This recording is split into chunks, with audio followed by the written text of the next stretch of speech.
If the sanctions had been applied more effectively, it would have happened sooner, but they are being applied now to a greater extent. They may even get tougher if Trump finally realizes that he's being played for a fool. I think the Russian economy is in deep trouble, and within the next 12 months, there is going to be serious economic disruption.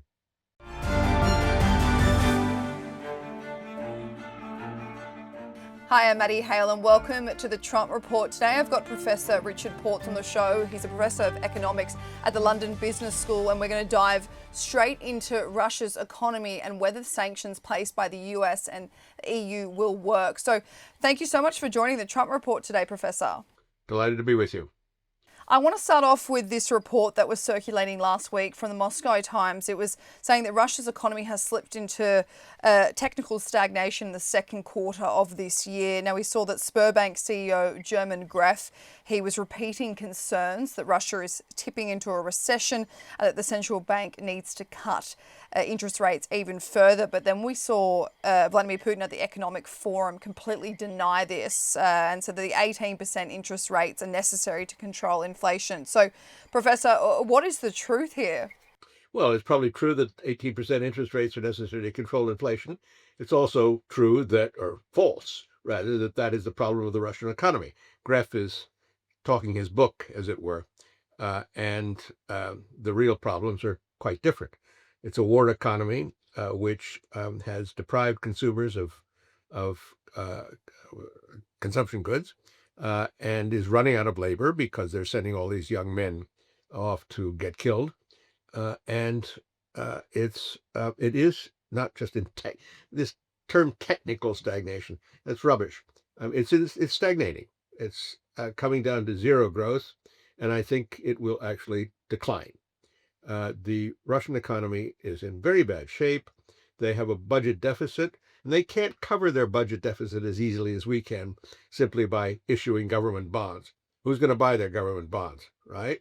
Oh, Mr. Gref, I suppose, and Sberbank, but good luck to it. So that's the problem that you get into in an economy like that.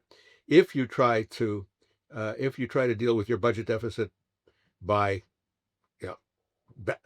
bond finance or by central bank finance, you quickly get into further inflationary pressures beyond the ones that they have already. So they're in deep trouble, actually. And I think that there's a reasonable chance that the economic pressures will be such that Putin will start looking for a way out. Professor, we've seen a lot of economists say that Russia's economy could completely tank within the next 12 to 24 months. Is that the way that you forecast it as well? Yes, and I've been saying that for a while. Nothing new there, and it was perfectly foreseeable. The sanctions, if the sanctions had been applied more effectively, it would have happened sooner.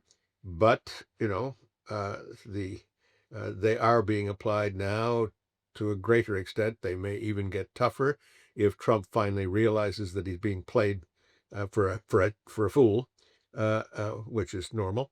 And so I think the Russian economy is in deep trouble, and 24 months is a long time. I'd say 12. Within the next 12 months, there is going to be serious economic disruption. How do you see Putin trying to offset this? Do you see him attempting to borrow more money? Do you see him attempting to force state companies to pay more tax? Or do you see him moving money out of resources such as healthcare, such as education, and funneling it further into the war? I think it's the last that is the most likely, that he'll try to move resources yet further out of consumer-oriented uses to the war effort. But there's a limit to that, and he's been trying to pretend since February 22. He's been trying to pretend that this is not a war. It's just a special military operation. It's a war, and it's a wartime economy. And a wartime economy, households have to make big sacrifices, and he hasn't wanted to tell them that, so that. And it's going to become much more apparent. It already is apparent. And of course, you have the problems of supply of petrol, for example, with the Ukrainian successes in disabling some of the refineries and so forth. So it's coming home to the people now. And we've seen about 17% of Russia's oil refinery capacity be completely lost to Ukrainian Ukrainian drone strikes. But on Monday, Professor Dmitry Peskov, he responded to these renewed calls for more sanctions on Russia, but he called them absolutely useless in pressuring Russia to deter from continuing its war. He said no sanctions will be able to force the Russian Federation to change the consistent position that our president has repeatedly spoken about. What is your response to that, Professor Ports? Is there really, these sanctions really going to fall on deaf ears? Peskov is programmed, he's been programmed for a decade or more. And he will give the official line that, oh, there's nothing to worry about. We're just fine and we're going to grind forward and eventually we'll eliminate Ukraine as an independent entity. Well, I think I think that they're going to have real trouble doing that. So that the economic issues are severe and they won't be able to ignore them.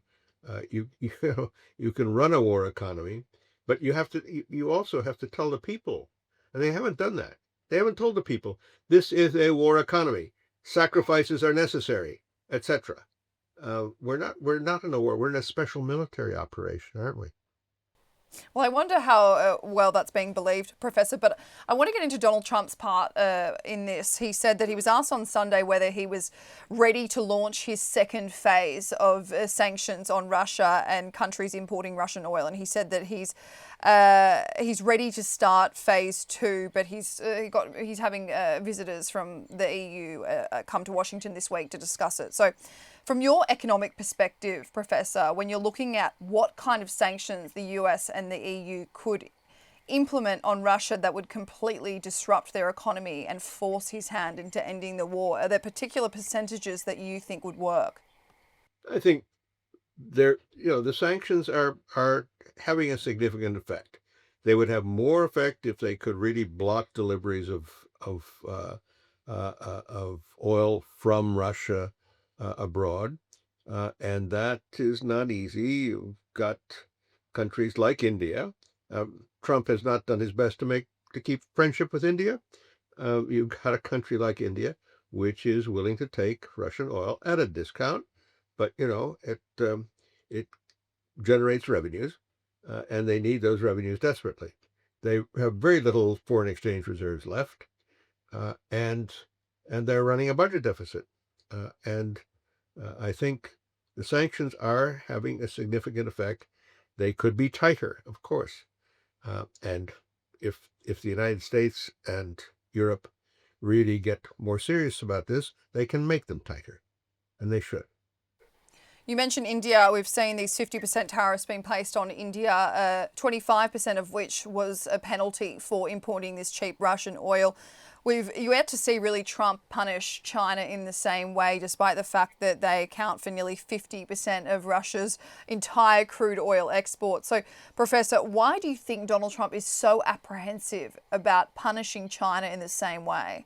Because China's a threat. India's not a threat. China's a threat, and to the United States in various ways. And of course, can't forget Xi Jinping is a great friend, like Kim, and so forth. So no, I don't think that the latter is a serious motivation. But China has the means to retaliate in all sorts of ways, whether military or economic. And there's a limit. Even these inexperienced and to some extent incompetent people in the American administration who deal with these things realize that they can't push China around very easily. When you saw Vladimir Putin visit Beijing last week, and he was obviously cozying up to Xi Jinping a lot, do you think he was asking for further economic lifeline from him to keep his war going? Yes, but there's a limit to how much China can do. They're doing a fair amount, but but he needs more than substituting to some extent for imports that he can't get from the West. And really, China cannot keep the Russian economy going. They can supply some things that we are interdicting, But otherwise, there are significant limits to what China can to how much they can ease the economic predicament of Russia.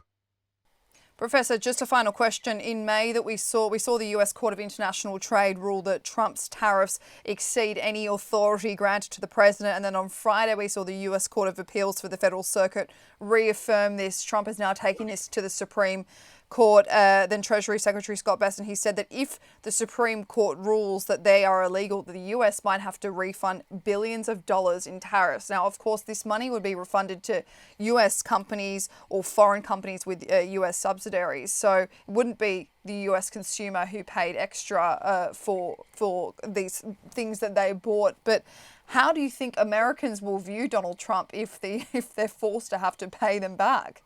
Well, I mean, the they will realize that it's they, U.S. consumers, who are paying these tariffs as effectively taxes. The main burden of the tariffs is falling on the domestic users of both intermediate goods and consumption goods. And the incidence on foreign suppliers is relatively low.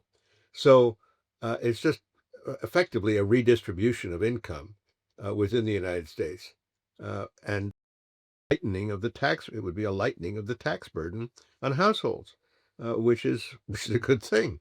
And I think on the whole, um, that would be perceived as a positive thing in the United States.